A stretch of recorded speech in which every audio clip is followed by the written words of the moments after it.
Wrestlers often end up spending over 300 days a year on the road. WWE has perhaps the most packed schedule in the industry. Between regular shows, live events, pay-per-views, and international shows, WWE stars end up finding themselves on the road all the time. This way of life often means relying on each other for companionship and support. We all know about Triple H and Shawn Michaels, but not every friendship is public in nature. So let's check out 15 wrestlers you didn't know are friends in real life.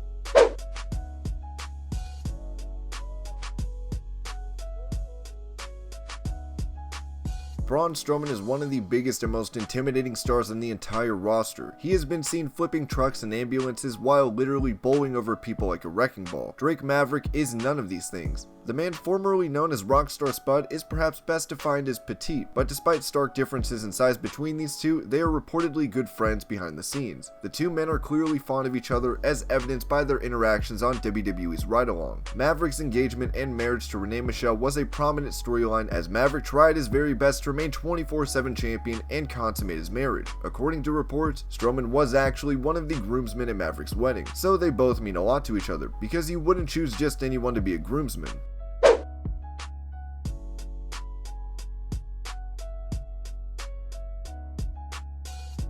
Bobby Lashley returned to WWE as a face, but with the company failing to use him effectively or book him in any meaningful feuds, his return was an abject failure. Pairing him with Lio Rush as his mouthpiece earned the Almighty some momentum, but he really started getting TV exposure when he teamed up with fellow heels Baron Corbin and Drew McIntyre. The trio would take on The Shield and was the most prominent heel faction on Raw, despite initially starting off as a makeshift alliance. Teaming up on TV reportedly blossomed into a friendship between the Almighty and King Corbin, who remains close despite having not teamed with him in a while.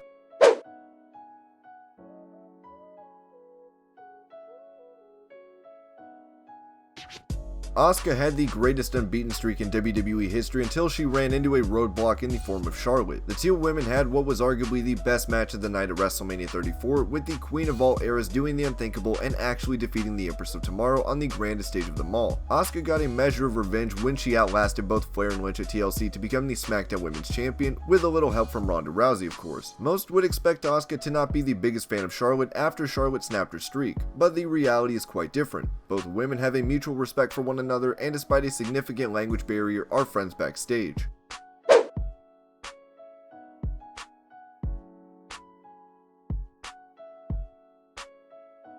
Nia Jax was one of the most intimidating opponents that Ronda Rousey faced during her time as Raw Women's Champion. The match between the two ended with Rousey tapping out Jax with an armbar at the TLC pay-per-view last year. A lot of people would be surprised to learn that Rousey and Jax are actually good friends outside the ring. The universe is not Jax's biggest fan, but she, regardless, shares a good relationship with the baddest woman on the planet. A recent episode of Total Divas highlighted an altercation with the two friends, with Jax calling Rousey disrespectful after her appearance on Monday Night Raw. Rousey was hurt by these accusations, but it of course took place on a reality show, so let's not read too much into it.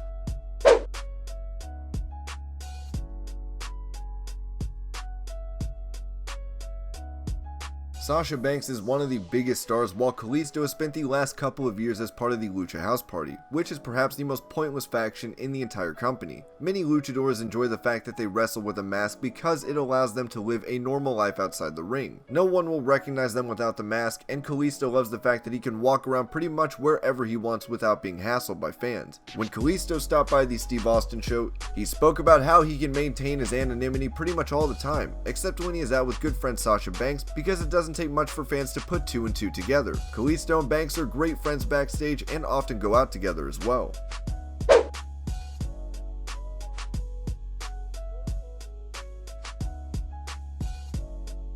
Titus O'Neil and Natalya can both be regarded as a couple of the more underutilized and underappreciated members of the WWE roster. Whether that is what initially made them friends or something else altogether, O'Neil and Natalya are both great friends today. O'Neil has shown up a couple of times on Total Divas to help Natty out, and the Queen of Hearts has even written a very sweet piece about her friend in the Calgary Sun. In it, she calls Titus truly one of the kindest, most genuine, hardworking people. The fondness these two share is obvious to anyone who sees them together.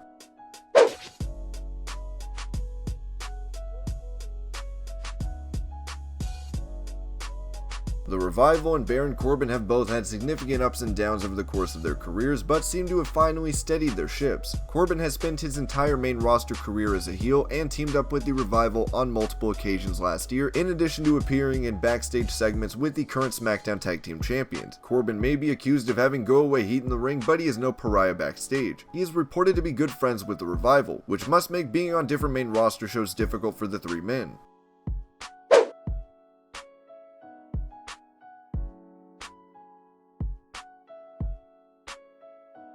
Naomi is way too talented to be used as sparingly as she has been for pretty much her entire run with the company. Meanwhile, WWE is currently in its third attempt to push the ravishing Russian after failing to do so when she was a manager and then a wrestler. Both women have had significant stints on Total Divas, so anyone who has seen that show will not be surprised to see their names on this list. Naomi and Lana are good friends in real life, and that camaraderie has been on show whenever WWE has paired them up for segments, even if Lana has a reputation for rubbing others the wrong way.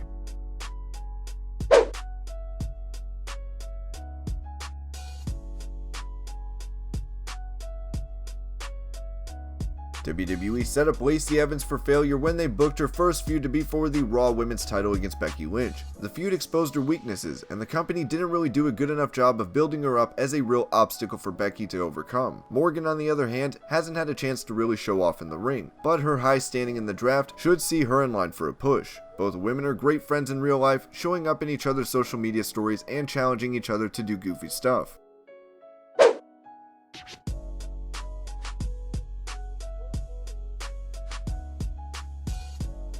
This friendship was probably born from the fact that neither man can buy TV time right now.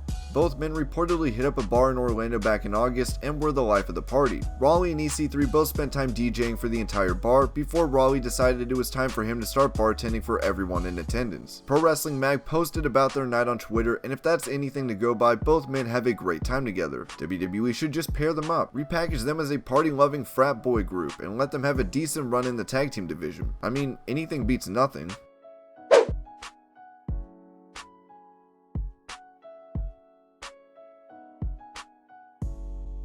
Xavier Woods is the most charismatic member of the New Day and one of the greatest mic workers in WWE today. He is reported to be good friends with Andrade's manager and Aleister Black's wife Zelina Vega. Vega uploaded a video of her husband chasing Woods after he caught him checking out Vega. The video was probably staged and made for fun, and Vega's supporting caption, which says that Woods is one of the most amazing humans in the world.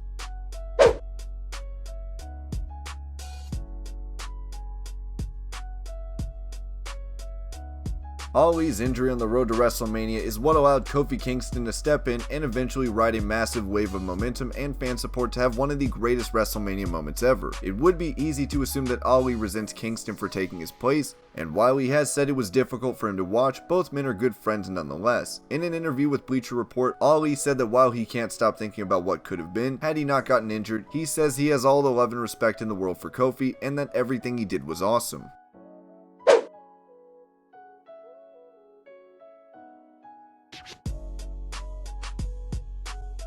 Tony Nese defeated Buddy Murphy to become the Cruiserweight Champion at WrestleMania 35, bringing an end to the Australian's fantastic reign. Nese held onto the belt for a little more than a couple of months before losing it. Now that 205 Live isn't really its own thing anymore and the Cruiserweights are largely showing up on the main roster, Nese will have trouble finding TV time.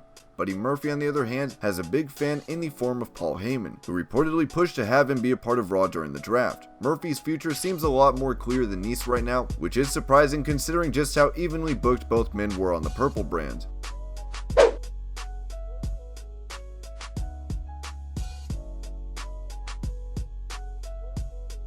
Samoa Joe and the Authors of Pain were both better off in NXT. They've seen their TV time on the main roster diminish, with Samoa Joe in particular struggling to build any momentum for himself due to injury. AOP started off decently, but quickly faded. Thankfully, after some time away from programming, WWE is repackaging them as a force to be reckoned with once more. Joe is good friends with AOP, with a picture of him posing with Akam and Razor while holding the NXT title, leading fans to speculate the possibility of a new faction. The company should use that friendship to build a strong faction around these three and have them dominate, instead of just underutilizing them. AOP needs a mouthpiece, Joe needs exposure, it's really a win-win.